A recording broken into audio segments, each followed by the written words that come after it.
დიახ, რა თქმა უნდა, მე ვფიქრობ შეიძლება. მე ვფიქრობ, მთავარი განპირობებელი ფაქტორი ამ დამარცხებისა ბატონი ორბანის იყო ის, რომ უნგრეთი არის ევროპული სახელმწიფო და უნგრელები არიან ევროპული ნაცია და ბატონი ორბანი ძალიან შორს წავიდა, ასე თქვა, თავის ამ პოლიტიკურ მანევრებში და პრორუსულ ნარატივებში. მაგრამ ამასთან ერთად ძალიან მნიშვნელოვანი იყო, რომ რა თქმა უნდა, ერთიან უნგრულ ოპოზიციას ყავდა პატრიოტი, პროფესიონალი ლიდერი, რომელსაც გააჩნდა დიდი ხარიზმა. და ჩვენ ეს დავინახეთ როგორც წინასაარჩევნო პერიოდში, ასევე გამარჯვების შემდეგ.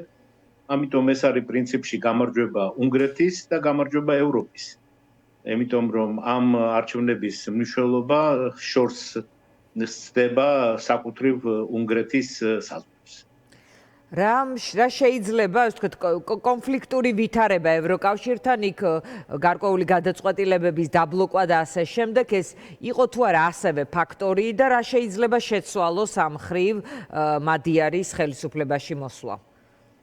ხო, რა თქმა უნდა, ეს იყო ფაქტორი, მაგრამ მთავარი იყო ის, მე ვფიქრობ, რომ უნგრელები თანდათანობით წმუნდებოდნენ, რომ სცილდება ორბანი და მისი პარტია ევროპული ფასეულობების და ღირებულებების სისტემას, უახლოვდებოდა რა უფრო და უფრო რუსეთის პოზიციას, თან ძალიან ღიად და ეს იყო მთავარი ფაქტორი და ამასთან ერთად რა თქმა უნდა ისიც, რომ ევროპის მხრიდან ხედავდნენ, ასე ვთქვათ, კრიტიკას, იმას, რომ არღვევს დღენიადაკ უნგრეთის მთავრობა ევროპაში კონსენსუსს, ასუსტებს ევროპას და ამან ყოველივე მერთად, ასე ვთქვათ, იმოქმედა იმაზე, რომ აი თავბრუდამხვევი გამარჯვება მოიპოვა პიტერ მადიარმა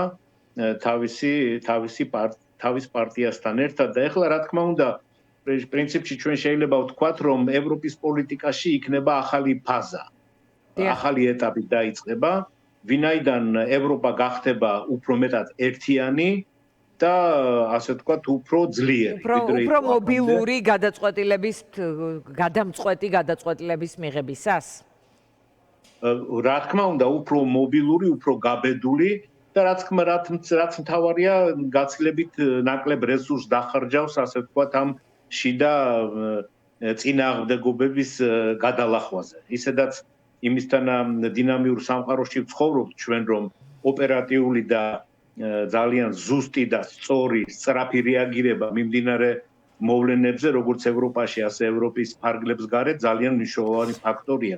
საიმისოდ, რომ დაიმკვიდროს უფრო მეტად ევროპამ საკუთარი ადგილი საერთაშორისო ურთიერთობათა სისტემაში, როგორც სერიოზულმა გლობალურმა მოთამაშემ. კი ბატონო, რა იქნება საქართველოსთან მიმართებაში? დღეს მას შეკითხვა დაუსვეს, ამბობს, რომ ვეცდებით ვისთანაც კაი ურთიერთობა გვაქვს, შევინარჩუნოთ, ვისთანაც ცუდი გქონდა, გავაუმჯობესოთ, მოხარული ვიქნებით გესტუმროთ თბილისში, მოუთმელად ველოდებით თქვენთან თანამშრომლობას, თუმცა არ ჩავერევით არც ერთი სხვა ქვეყნის შიდა საქმეებში და არ ვეცდებით გავლენა მოვახდინოთ თქვენს ქვეყანაში ან შილო მაკედონიაში ან სხვაგან არჩევნებზე. თუმცა ორბანი იყო სხვა ტიპის ლობისტი, მნიშვნელოვან გადაწყვეტილებებს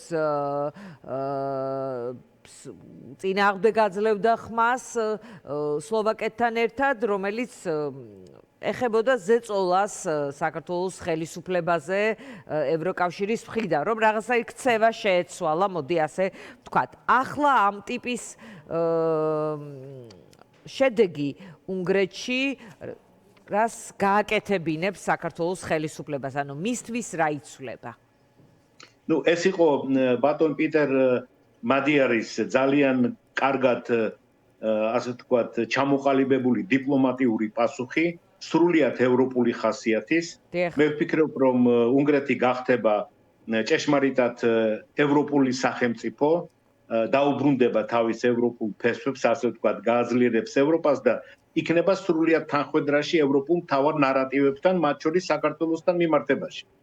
ვფიქრობ, რომ დაუბრუნდება აუცილებლად ევროპის სახალხო პარტიას, რომლის წევრიც ის იყო და საიდანაც, ასე ვთქვათ, ორბანი დაითხოვეს ამით გააძლიერებს ცენტრისტულ ძალებს ევროპაში და მისი ასე ვთქვათ პოლიტიკა საქართველოსთან მიმართებაში იქნება სრულ თანხმედრაში ზოგადად ძალიან კარგად ჩამოყალიბებულ ევროპულ პოლიტიკასთან, რომელიც სრულ თანხმედრაშია როგორც ევროპარლამენტის, ასევე ევროკომისიის, ევროპული საბჭოს ფარგლებში ჩამოყალიბებული და შესაბამისად აქედან გამომდინარე დასკვნები უნდა გააკეთოს როგორც საქართველოში, როგორც ხელისუფლებამ, ასევე ოპოზიციამ. კი ბატონო, ოპოზიციის დასკვნებზე ვლაპარაკობ სხვა სტუმრებთან, ხელისუფლებამ რა დასკვნა უნდა გააკეთოს? მას მოუწევს ან ეს ვთქვათ, შეეცდება თუ არა რაღაცნაირად ან ქცევა შეცვალოს მართლა ან გადატვირთოს ეს ურთიერთობები ევროკავშირთან, ვინაიდან რაღაცნაირად თითქოს მშვიდად იყო, ვიდრე ეგულებოდა უნგრეთში ორბანი და მის კვალდაკვალ სლოვაკეთში ფიცო. რა თქმა უნდა, ეხლა სიმშვიდის გაცილებით უფრო ნაკლები საფუძველი დარჩა ქართულ ოცნებას. მე ვფიქრობ, რომ ამ შეიძლება იყოს აქ სამი ვარიანტი. ან გააგრძელონ, ასე ვთქვათ, ინერციით ის პოლიტიკა, რასაც აქამდე აწარმოებდნენ, ან გაამკაცრონ ამ ფონზე, ასე ვთქვათ, საკუთარი ქმედებების შიგნით ქვეყანაში, ოპოზიციის წინააღმდეგ პირველ რიგში ეს საკონსტიტუციო არჩეული დაჭერები და ასე შემდეგ, ან და იფიქრონ იმაზე, რომ საჭიროა რაღაც კომპრომისებისკენ ნაბიჯების გადადგმა, რაც შეუწყობს ხელს ჩვენ სახელმწიფოში, ჩვენ საზოგადოებაში გაჩენილი ნაპრალების ამოვსებას, რაღაც ხიდების მშენებლობას და ჩამოყალიბებას წინაპირობების საიმისოდ, რომ ჩვენ შევიყვანოთ ეს შიდა პოლიტიკური პროცესი ნორმალურ კალაპოტში, მივიდეთ ნორმალურად არჩევნებამდე, ხელახალ არჩევნებამდე თუ ასე ვთქვათ, რეგულარულ არჩევნებამდე, ეხლა არ ვიცი ეს როგორ მოხდება, მაგრამ ყოველ შემთხვევაში ასეთი ნაბიჯები და სხვათა შორის ამ თვალსაზრისით მე ბევრჯერ მithქვია და კიდევ ვიმეორებ, რომ პირველი და ძალიან კარგი ნაბიჯი იქნებოდა ქართული ოცნების მხრიდან, თუ მაგალითად ყოველგვარი წინაპირობების და დათქმების გარეშე ხვალვე ან უახლოეს პერიოდში გაანთავისუფლებდნენ ელენე ხოშტარიას და მზია ამაღლობელს. მე რა თქმა უნდა, ყველა დანარჩენ სინდისის პატიმარსაც ძალიან დიდ პატივს ვცემდა, მაგრამ ეს ორი ფიგურა არის აბსოლუტურად გამორჩეული, თან ქალბატონი ბრძანდებიან და ეს იქნებოდა ძალიან კარგი ნაბიჯი. და მათ ასევე ევროპული საზოგადოებისთვის, ანუ პოლიტიკური ელიტისთვისაც უფრო ნაცნობი ეს გვარი, რომელზეც აქცენტები კეთდება ხოლმე. ძალიან კარგი გზავნილი იქნებოდა, ეს იქნებოდა კარგი საქართველოსთვის, საქართველოს საზოგადოებისთვის, საკუთრივ ქართული ოცნებისთვისაც, მაგრამ მე ახლა დარწმუნებული ვარ პრინციპში, რომ ქართულ ოცნებაში ახლა ტარდება რაღაც შიდა შეხვედრები, თავს იმტროვენ იმასთან დაკავშირებით თუ რა მოიმოქმედონ, იმიტომ რომ რეალობა სერიოზულად შეიცვალა, სერიოზულად. ამიტომ ამ ცვლილებების იგნორირება ვერ მოხდება.